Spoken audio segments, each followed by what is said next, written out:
Hello friend, welcome back to my channel. আসসালামু আলাইকুম। সবাই কেমন আছো? আশা করি ভালো আছো। তো এই যে দেখো আমাদের গাছের কুমড়ো, তো আগে একটা হয়েছিল, তো এটা আবার একটা হয়েছে। আর এই কুমড়োটা অনেক বড় হয়েছে দেখো।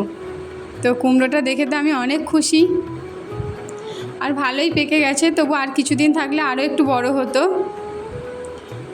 তো এই দেখো গাছ থেকে কেটে নিয়েছি কুমড়োটা। তো দেখা যাক কুমড়োটা কতটা পেকেছে। এই যে অনেকটাই পেকে গেছে, তবুও আরেকটু রাখলে আরও বেশি ভালোভাবে পেকে যেত আর বড়ও হয়ে যেত। অনেক বড় হয়েছে কুমড়োটা। তো আমি কুমড়োটা দেখে অনেক অনেক খুশি হয়েছি। এত বড় একটা কুমড়ো হয়েছে দেখে। এই যে বাকিটা সব রেখে দিয়েছি, আর এই যে এটা রান্না করব।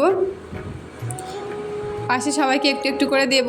আর আমাদের গাছে কিছু হলে আমি সবাইকেই দিয়ে দিই, আর আমরা অল্প একটু রাখি। তো এই যে আবার ভাবলাম যে কুমড়ো দিয়ে কী রান্না করব। আর সামনেই হচ্ছে কুরবানি ঈদ, আর তার মাঝে গরুর মাংস ভালো পাওয়া যায় না। তো এই কারণে তাও গরুর মাংস কিনে আনালাম, কারণ কুমড়ো দিয়ে রান্না করে খেতে খুব খুব টেস্টি লাগে। আর আমার তো হেভি লাগে। তোমাদের কার কার ভালো লাগে কমেন্টে অবশ্যই জানিও। তো এই যে পেঁয়াজটাকে কেটে নিয়ে লাল করে নিয়ে তারপর এবার গরুর মাংসটা দেব। আর আমাদের তরকারি অল্পই করি, কারণ আমাদের লোক বেশি নেই, আমরা মাত্র দুজন।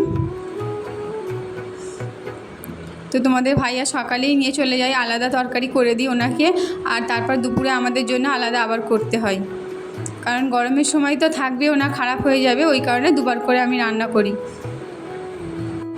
আর কি বলবো বন্ধুরা, এই কদিন আগে আমি হসপিটালে ছিলাম আমার মেয়েটাকে নিয়ে। আর আমার নিজেরও শরীর এত খারাপ, প্রচুর পরিমাণে শরীরটা অনেক খারাপ ছিল। এখন তবে আল্লাহর রহমতে অনেকটা ভালো আছি। আর কি বলবো, আর এখানে তো সব কিছু একাই করতে হয়, কারণ আমি আলাদা থাকি, একা থাকি। আমার শ্বশুরবাড়িতে আর থাকতে পারলাম না। আমার এমনই ভাগ্য, কি বলবো। কি দেখে শুনে বিয়ে হয়েও আমার সাথে যে এরকমটা হবে আমি কখনোই ভাবতে পারিনি। তবু আমার সঙ্গে সেটাই হলো। যাক, আর কিছু বলার নেই, কারণ আমার স্বামীটা ভালো, এই কারণে আমি আলাদা থেকে অনেক শান্তি আছে। কিন্তু কি বলবো, একটা পরিবারে থাকা সেটা একটা আলাদা ব্যাপার। কিন্তু আমরা তো এটা চাইনি, তাও আমার সাথে এটাই হলো। দেখে শুনে বিয়ে করেও যে এরকমটা হয়, সত্যি আমার আগে ভাবা জানতামই না। তো আমার সাথে এরকমটাই ঘটেছে। তো এখানে আমরা আলাদা থাকি। আমার স্বামী এখানে আলাদাভাবে জায়গা কিনে এখানে ঘরবাড়ি করেছে। তো কি বলবো বন্ধুরা, মনের কষ্ট। আর ওখানে সব কিছু ছেড়ে, শ্বশুরবাড়ি সব কিছু ছেড়ে তারপর এখানে চলে এসেছি। তো এখন মোটামুটি যাওয়া আসা করি, কিন্তু সেরকম তো আর হয় না। একটা জিনিস যখন ভেঙে যায়, সেটা তো যতই জোড়া লাগুক, কিন্তু সেই দাগটা কখনোই মেটে না। মানুষকে যখন মনে কোনো দিন কেউ আঘাত দেবে, তারপর যতই মিল হয়ে যাক না কেন, দেখবে সেই মনের আঘাতটা কিন্তু কখনোই মেটে না।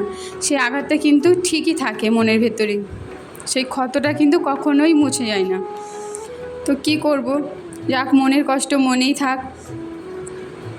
যেটা ভাবতে পারিনি সেটাই হয়েছে আমার সাথে। যাক, তবুও স্বামীটা ভালো বলে তাকে নিয়ে তবুও একটু কি সুখে শান্তিতে আছি, আলাদা থেকেও। আর এখানে আলাদা থাকি বলে বাচ্চাদেরকেও সব কিছু আমাকে একাকেই দেখতে হয়, সামলাতে হয়। আর তোমাদের দাদাভাই তো কাজে যায়, সকালে যায়, রাতে আসে, সারাদিনই থাকে না। আর সব কিছু আমাকে একাই হাতে সামলাতে হয়, বাচ্চাদের স্কুলে আনা নেওয়া সব কিছুই। তো যাক গিয়ে তোমাদের একটু বলে দিলাম। তো আমি আলাদাই থাকি। আর এই যে দেখো রান্নাটাও হয়ে এসেছে।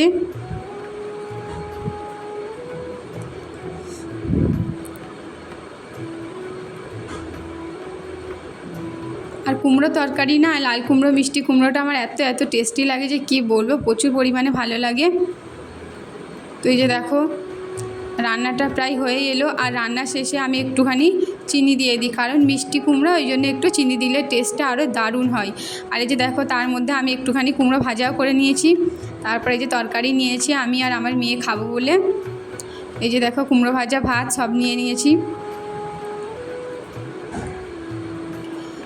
তো বন্ধুরা, ভিডিওটা কেমন লাগলো অবশ্যই জানিও। আর তোমাদের এই কুমড়ো দিয়ে গরুর মাংস খেতে কার কার ভালো লাগে অবশ্যই কমেন্টে জানিও।